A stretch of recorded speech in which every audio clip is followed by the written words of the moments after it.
Hello and a very warm welcome to a special ET Studios panel discussion by ETHRWorld in partnership with enParadigm. Now today we are here to decode revolutionizing critical talent development through AI, the challenges, the frameworks and success metrics. Now, as organizations face the growing challenge of attracting, nurturing, as well as retaining top talent, artificial intelligence is emerging as a transformative force in talent management. With AI's ability to analyze vast databases, predict future talent needs, and automate routine tasks, businesses are gaining a competitive edge by personalizing recruitment and development processes. Now, according to a recent study, 80% of organizations are already using AI to improve employee engagement, and AI-driven recruitment is expected to reduce hiring costs by 50% within the next 5 years.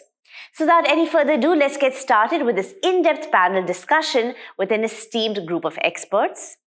Dhanashree Thakkar, CHRO, Bharti AXA Life. Himanshu Misra, Head HR, Axis Mutual Fund. Vishal Sharma, Global Head HR, Manufacturing, Operations, Supply Chain, Quality, Glenmark Pharmaceuticals. And Parneet Soni, Head HR, Piramal Finance. John Cherian, co-founder, MD and CEO, enParadigm. Right, very warm welcome to ET Studios. To all of you, thank you so much for joining. It's such a pleasure to have you here today. Thanks for having us. Thank you. Thanks for having us. Thank you. Absolutely. Who better here to talk to than a panel of experts like yourselves, really understanding how ultimately AI is impacting the HR world, right? I'd love to understand from each of you a little bit of context setting at the onset on how you really see AI transforming the process of identifying, nurturing, retaining ultimately your high potential talent. What does it really take? And how does AI come in today's day and age? Dhanashree, would you like to kickstart? So we just started our AI journey, with an introductory session for entire leadership on Gen AI, and we were amazed at, what are the capabilities, stunned actually. So for the topic that we are discussing, I see huge possibilities in lesser dependence on people for what is possible by the system to do. And then, we have to step up our game for what AI can do and what is the value that we provide. Thank you. Himanshu? Yeah, so let me start by saying that what appears on paper in terms of using AI, I think looks very, very promising and at times too good to be true. Having said which, there are some wonderful use cases and companies making wonderful progress in terms of how AI can be leveraged in identifying and nurturing high potential talent in companies. We at Access AMC are a firm believer of using technology across our HR spectrum and across all the programs that we do. And we have been doing certain pilots in specific pockets where we feel AI has huge potential to unlock productivity gains for our talent population. Are there any specific trends that you're seeing here that's really impacting the direction in which you're going? Really inspiring, and this question is for the entire panel, inspiring your journey with AI at the moment. Yeah, absolutely. I think the availability of data, I think, is a big trend. And I guess conversational AI as well as agentic AI, both are growing by leaps and bounds with every passing day in terms of what can be possible or achieved with respect to the talent segment populations. I think one big trend is the entire personalization and contextualization of conversations when it comes to talent management programs. I think that's one big area where I think this advantage could be unleashed. Okay, wonderful. Thank you. We're going to deep dive into a lot of that. Vishal? So one is the kind of data democratization you do, and with the help of tools, AI tools, you can create a system where all employees, those were left out because nobody paid attention to them or you had a bias. So those employees are able to, make a shot that yes, we belong to this organization. And sometimes we get surprised that this employee sitting in this part of the world, nobody paid attention. Now this is a talent. That's how the data democratization will throw. The second is, of course, there is a dilemma in the system that AI would make a decision for us or human would make a decision for us. So there's a still divide between the younger generation who's entering and the old ones who feel that system should not be allowed to go beyond a point. So how do we ensure there are guardrails against both extremes? In our organization, there's a lot of thinking, a lot of piloting which is happening in talent management process. Okay, exciting, very exciting times. We'll get into some of the solutions that you're looking at. But before that, Parneet? I think I agree with how Vishal started. Your question originally was that how is AI helping us to do high potential identification and interventions. I think what AI is doing is taking away that jurisdiction away from HR. For a long time, HR has acted like hand of God, deciding using some instruments that who is high potential, who isn't. I think those days are gone. It's more about democratizing the information which is available and helping each and every employee reach their potential. Right? So it's no longer about limited resources being given to a small set of people. Now those resources have become scalable and available to everybody. And I think that's the massive change that AI has brought in, whether it was generative AI or now with the onset of agentics. Wow, fantastic. Thank you. John? Yeah, so there are 3-4 areas where AI is definitely moving the needle a lot. And what I would like to focus on are, one, how can we give employees a more personalized experience? Because each human being is different. Everyone has a very unique combination of skills, capabilities. So how can AI is really helping in giving that person a very tailored experience, which otherwise was humanly not possible, right? The other aspect that AI is really contributing is that of making things very experiential, very real-like, right? Because you don't have to, type on a computer anymore, right? You can speak, you can have a natural conversation, right? And a lot of your commands need not be in tech language; it can be in human language. Yeah. So AI, that is one way where AI is really doing that democratization, right? So English or any of your other spoken languages could become your language of operating the system, right? And also getting value from it. So what does it take for organizations to really look at the implementation of AI in a structured framework to make sure that, of course, you're getting the best out of the tech, but also ultimately the output aligns with the business goals of the organization? How does it work for organizations? Yeah, I think that's a very broad question, right? Because we are talking about a complete paradigm change over here over the next few years. We've all got used to doing certain things with, a fairly clear understanding of a division of labor between human and machine, right? And now that division of labor, the pace at which it's going to shift is going to be really, really high. So from a framework perspective, there are several things you have to keep as a base case, right? If you're going to bring in AI, where are we going to bring it in? How do we ensure that it's accurate, reliable, safe, as biasless as possible? And at the same time has the privacy and security aspects built in so that our organization interests are not compromised, right? So these are all base elements of any AI-based framework, right? So that's from a, table stakes perspective. Then comes the use cases, right? Where are we going to use it? Where from a org value chain, which part of the value chain are we going to bring in AI? How do we pilot it, test it, iterate, and then maybe scale it up once you are confident that it is adding value, right? And obviously an AI system has to do better than our benchmarks with human beings, right? Otherwise it doesn't stand a chance of success, right? So I have a lot to speak on this, but I'll just pause over here and maybe contribute more as the discussion goes forward. Sure. I mean, if anyone else would like to add to that. A use case to what we are recently trying to do. And so we were trying to scale up. So we are using AI for identification and development of talent. So for identification, the overall processes, usually human resource, line manager, all contribute. And if the organization is using tools, you rely on the functional capability of how to assess. Today, AI can do all of this create job descriptions, alter the assessments, create what may work best, and then it runs on its own in terms of what is the output that you get. So you've eliminated 3-4 steps of what HR or a line manager does, with far more robust data that can be analyzed for future use. Next, if the person is in the system,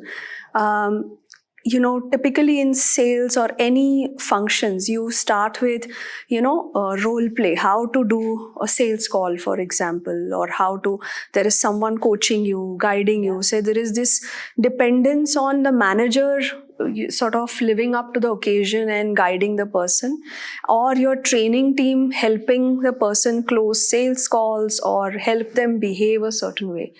You've reduced the dependence on these 2 steps by adding a AI coach who can give you feedback on the call, exactly what you did wrong. And like John said, in languages that you're comfortable in, you don't have to rely on your English speaking abilities. You can speak in the language and the system sort of picks up and tells you exactly where you went wrong and what is it that you should do.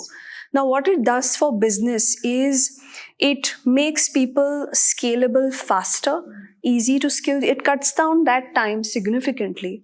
And we found it very, very useful when we were scaling up one of our channels where, you can't scale up because I don't have enough interviewers.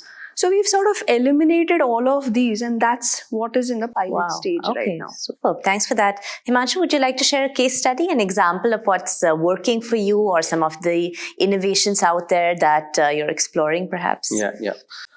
So one of the use cases that we've recently tested and are wanting to pilot is in terms of personalized coaching or personalized scenario generation for sales folks, etc. So typically what happens, in any talent development program, the biggest challenge is how do you create it at scale? Because as John mentioned, people have different needs, people operate at different wavelengths, and I think the needs are very different.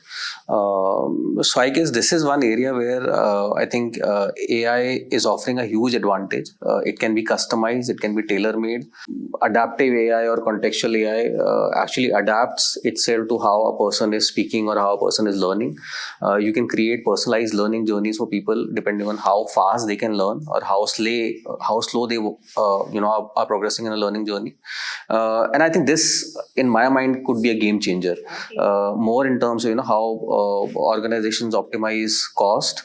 How can they offer personalized, curated learning journeys and learning paths to employees, and letting people learn at their own volition, at their own speed.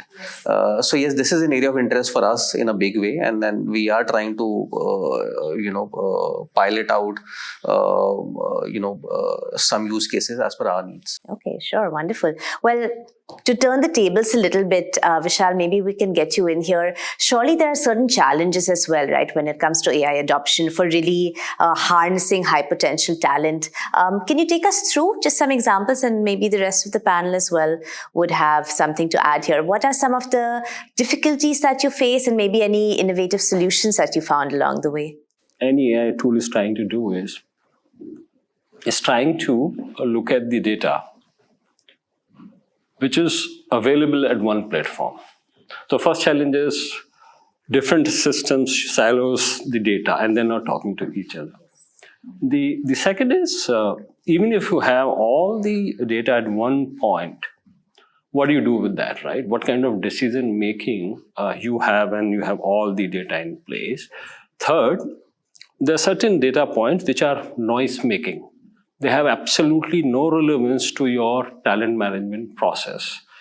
Now, your AI system, if, let's say, for my organization, if I'm developing a LLM model, which will talk about, different employee cycles, and at what point somebody becomes a talent for us.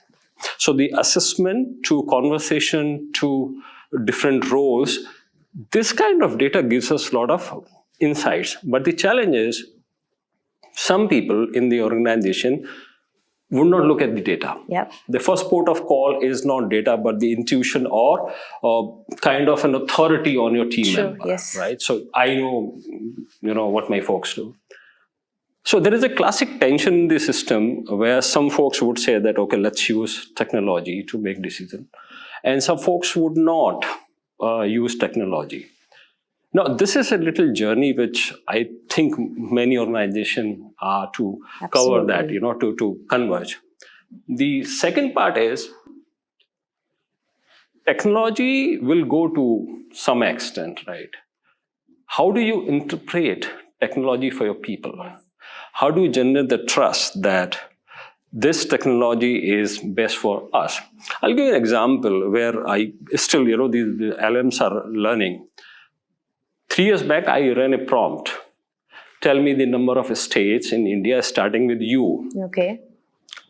All platforms, ChatGPT, Perplexity, the Google one, gave me different answers. Then I did another prompt. I said in US, state is starting from K.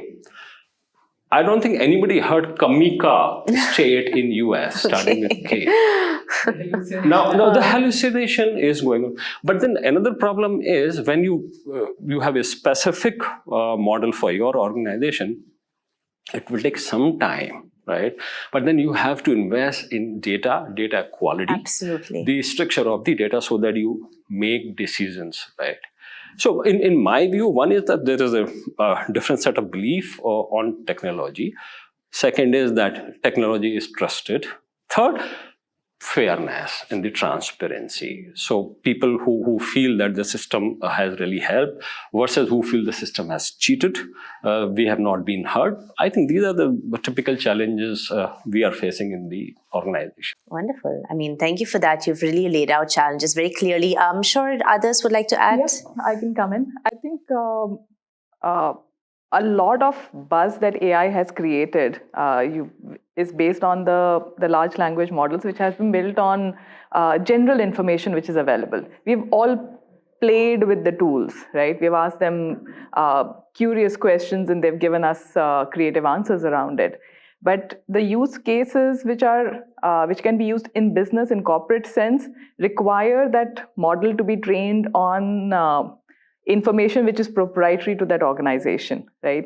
As Vishal mentioned, the data needs to be organized, right? You have to expose your proprietary information to that model, and all of that comes with certain risks, certain apprehensions. So at an organization level, one needs to make certain investments, whether it's investments in having the right talent who can deal with this data, have investments in the right technology, and investments in people's mindset as well, right? So all of this is needed to get at least the house in order for us to actually build AI which is relevant to the business use cases that any organization would have. And then the next challenge comes in adoption, right? Somehow with the narrative that has gone out, many people may be either too enthusiastic or afraid, right? Either there are people who are jumping and saying, I want to use this new tool because I like the new toy on the market. Or there are people who are like, this AI is going to eat up my job and I don't want to let it come anywhere near my workplace. So these are the two extremes, and both these are not practical and they need to be addressed, and the right usages have to be familiarized with people. So I think a bit more practical conversations within the organization, democratizing use cases, sharing case studies, etc., will create more adoption, and that could lead to better outcomes for the company. Thank you. Dhanashree, you'd like to add something? I would say I'll build on what she said in terms of challenge with the Data Protection Act. There is this huge challenge or a risk that poses that all your information is there. So, we started with Gen AI and then we realized, it can just read up and analyze everything. So very, very efficient. Then we held back, Gemini was available for everyone. We held back saying, okay, let's put the policies around this in terms of do's and don'ts, because very soon it can be misused. Absolutely. So that's like the first challenge. The do's and don'ts have to be very, very clear. The second one is also very personal. I think makes us lazy in some way. I'll give you an example. All the announcements, and I used to use tools like Grammarly earlier, and now with Gemini or ChatGPT, you ask it to create, for example, a talent design, and it'll tell you what can be done, what are the best cases. You give prompts and it gets better. So it almost stops you from thinking. Sure. Okay, and I see that in my colleagues also. In the HR fraternity, a lot of them have started using Gamma and different content tools, etc. And it's almost stopping us that, okay, problem solving. And I see that as a challenge in terms of, what effect will it have in certain point of time on your cognitive capabilities itself, okay, in evolution.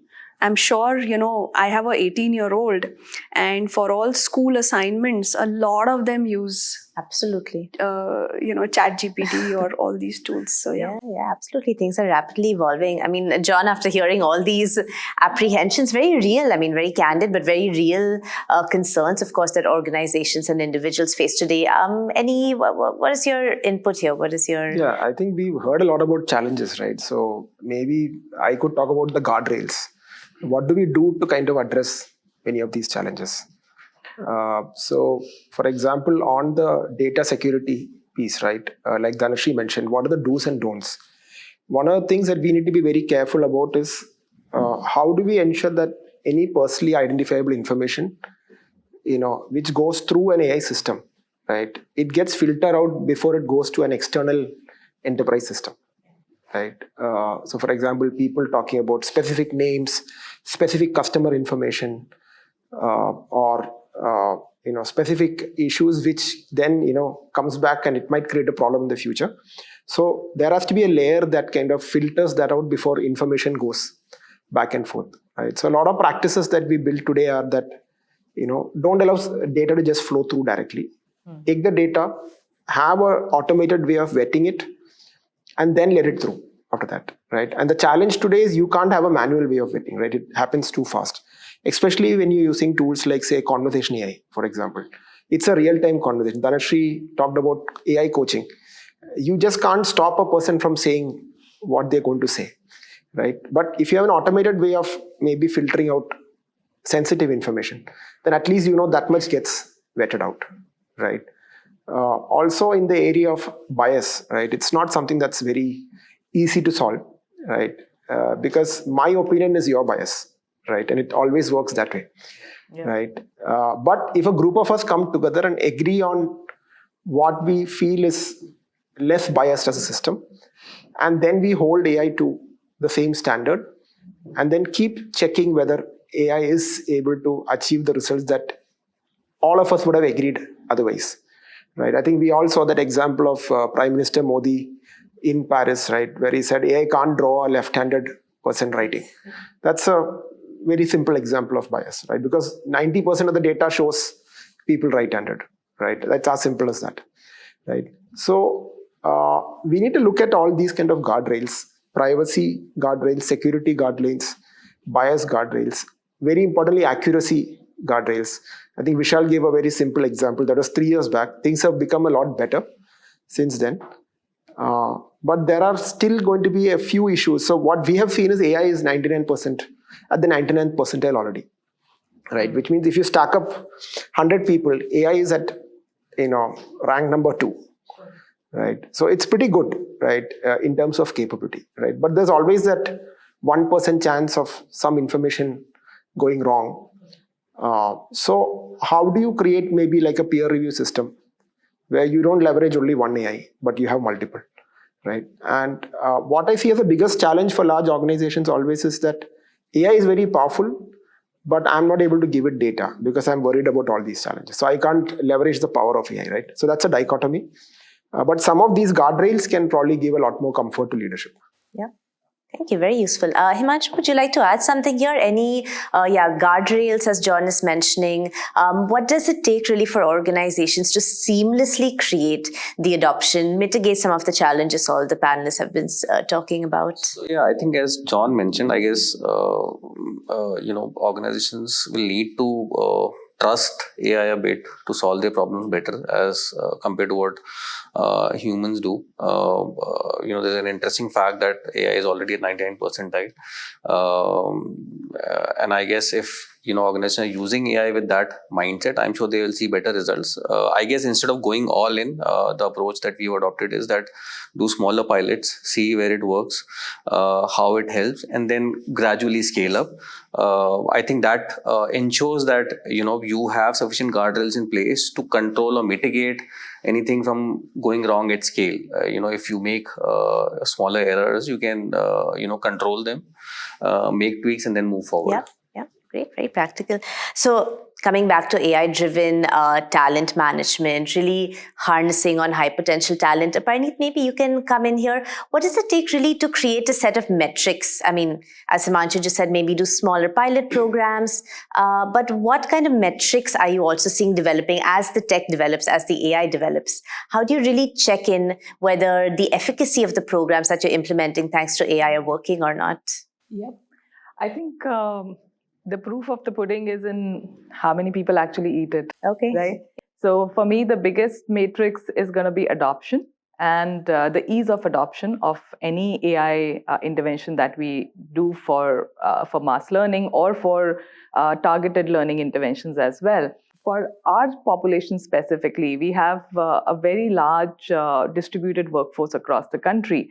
And for us, a key challenge is always how do we get the most latest information, the most latest coaching information down to the last mile to the people who are actually going to use it, right?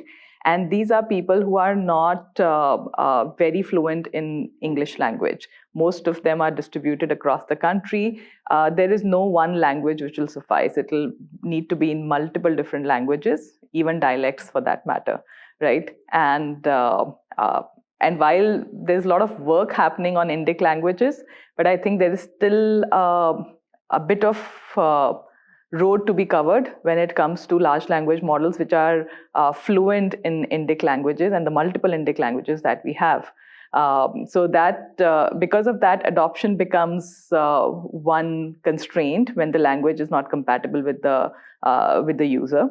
The other success matrix will be the change in performance, right? End of the day, all of these interventions are being done, whether it's behavioral or functional or passing on, disseminating information pertaining to your products. Each of this information is aimed at making the person more productive and grooming the person for the next potential roles. So how many people are able to give their best returns in their workplace? For how many roles are you able to groom internal talent and build them for organizational growth rather than buy talent from the market? I think these are some of the other metrics that I use to test the efficacy of the programs. Wonderful, really interesting. I mean, of course, as you mentioned, the language barriers and the language requirements, especially in a country like India. So how do organizations ensure that inclusivity, equity in the program distribution? Vishal, maybe you'd like to add something here? So the best advantage of technology is the talent becomes a culture. It doesn't reside with one manager or one with BO, right? Talent becomes that it's part of the org. It's not part of a particular location. Or second is the visibility of the talent, which technology helps, right? You know that there are the people sitting, even if it is geographically distributed, but technology will ensure that you reach out to them. Third is some of the human aspects of the talent hoarding. So managers wouldn't want to relieve the people because they are good, right? So they would want to hoard.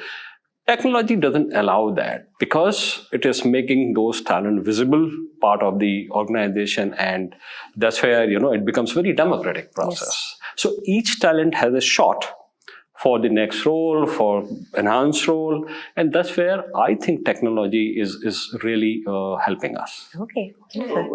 Please, yes. So I'd just like to add a couple of points on the metrics part.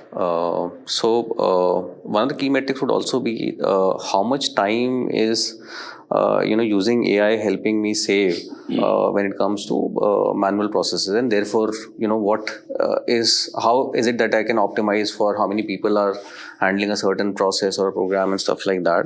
Obviously, linked to this is also cost. As I said, I think AI is a huge force multiplier when it comes to optimizing costs at scale. And the third point would be, I think, as Parneet mentioned, adoption is going to be a big, Yes. not only a success metric, but also an input metric. I think John would be an expert in this, but typically, as is the case with any technology model, it follows a logarithmic curve, which means that the progress is very slow for a long time, and then, there's an exponential improvement.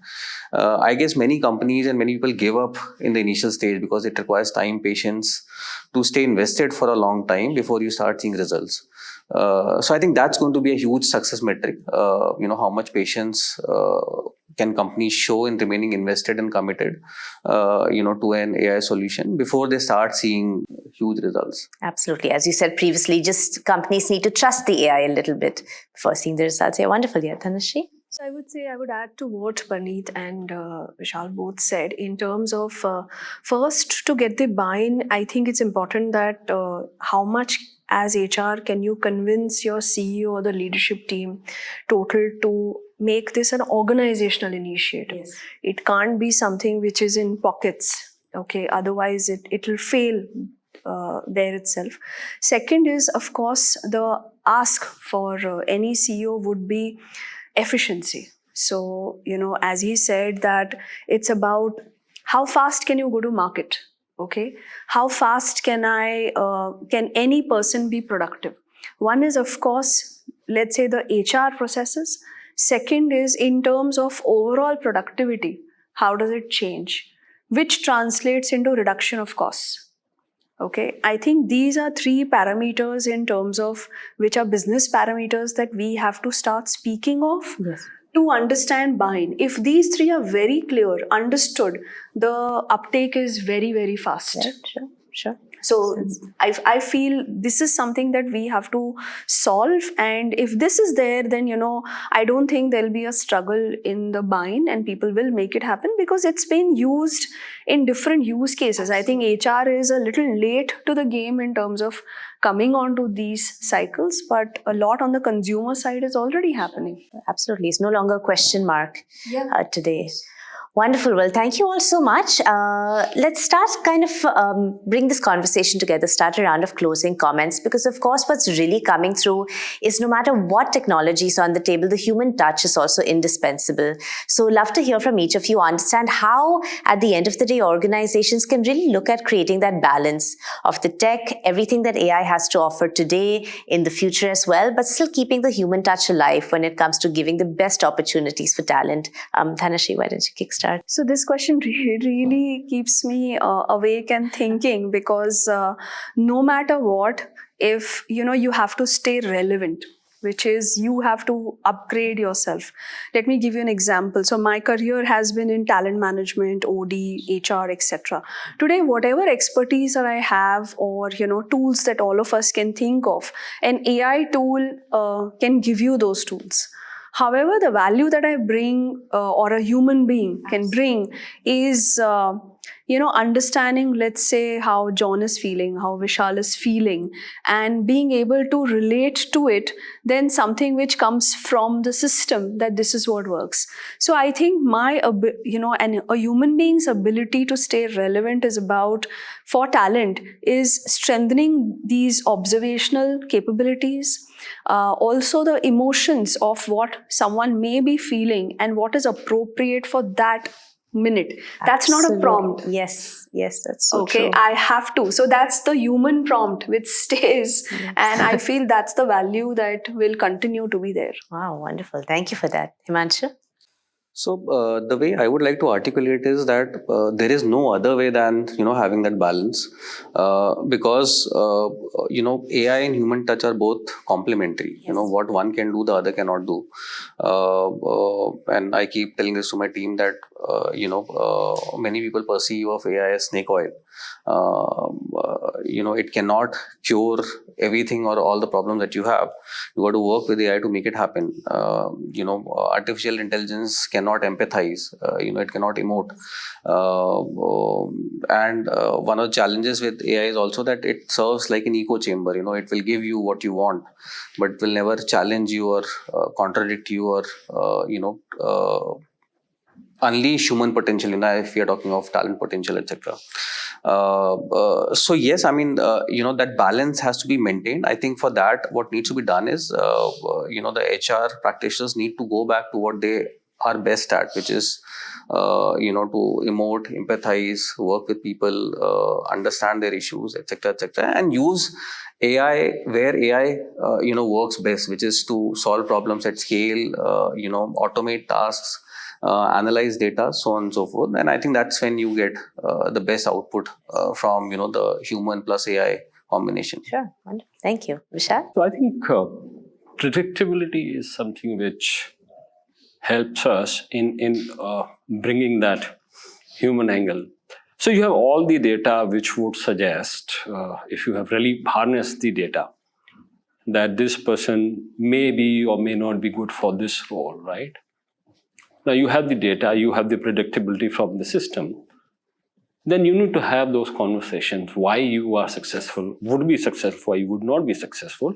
And let's say if I decide to take a shot at you, if you are not going to be successful, let me make sure as an organization that you are successful. So what do I do to ensure that you become successful in new role, enhanced role, right?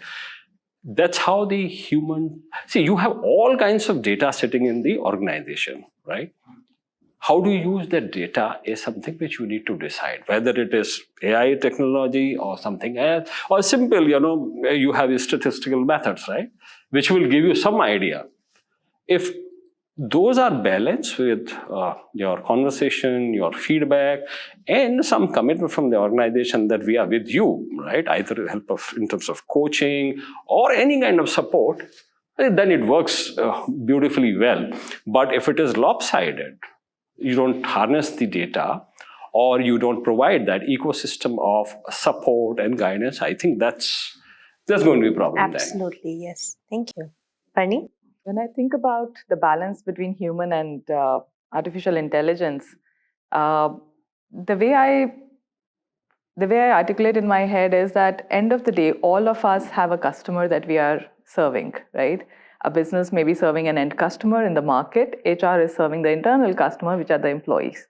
And each customer wants to feel special, wants to have a quality of service and a quality which is something which makes them feel unique, right? And that uniqueness will come only from human touch. Because artificial intelligence, as Himanshu said, it's like an echo chamber, right? It's building on something which has already existed, right? So if you're doing something which is the same over and over again, if I can learn how to have a difficult conversation with an employee on YouTube as well as on an internal portal provided by my HR team, I have no value for that internal module, because I can very much go on a YouTube and find 10,000 more similar conversations.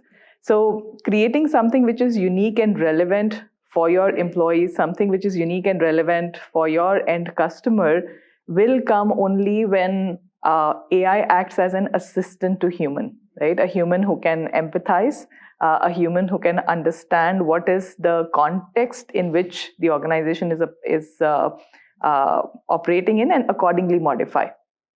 right? So that's where the balance would be. Thank you. Such great input from everyone here. John, you have a very challenging task ahead of you now to... the overall dynamic here so far. Yeah. But absolutely. Last but not least, once again, in your experience, what does it take for organizations, of course, to create the combined effect, human touch, technology, but ultimately create opportunities to be future ready for the workforce? The best possible outcome when it comes to talent management and giving the best potential really to the in-house teams. Yeah, so it's on us to have the intelligence to use intelligence, right? So we have AI at our disposal.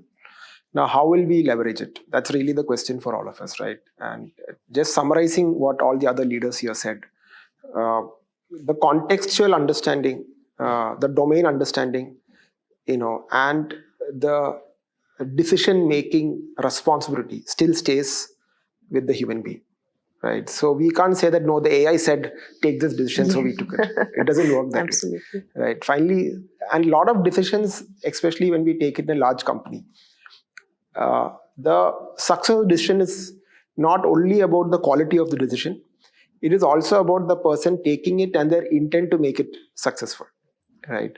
So all these responsibilities still stay with us as human beings, right?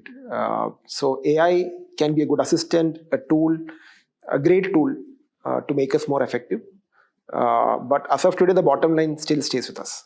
Wonderful. Well, on that note, thank you so much to all the panelists. It's been such a pleasure to have you sharing such candid insights here today on how ultimately AI is really going to impact and drive forward the HR role, talent development, and give the best possible offering for the future. It's been a pleasure to have you here today. Thank you. Thank you. Thank you for being a wonderful host. Thank you.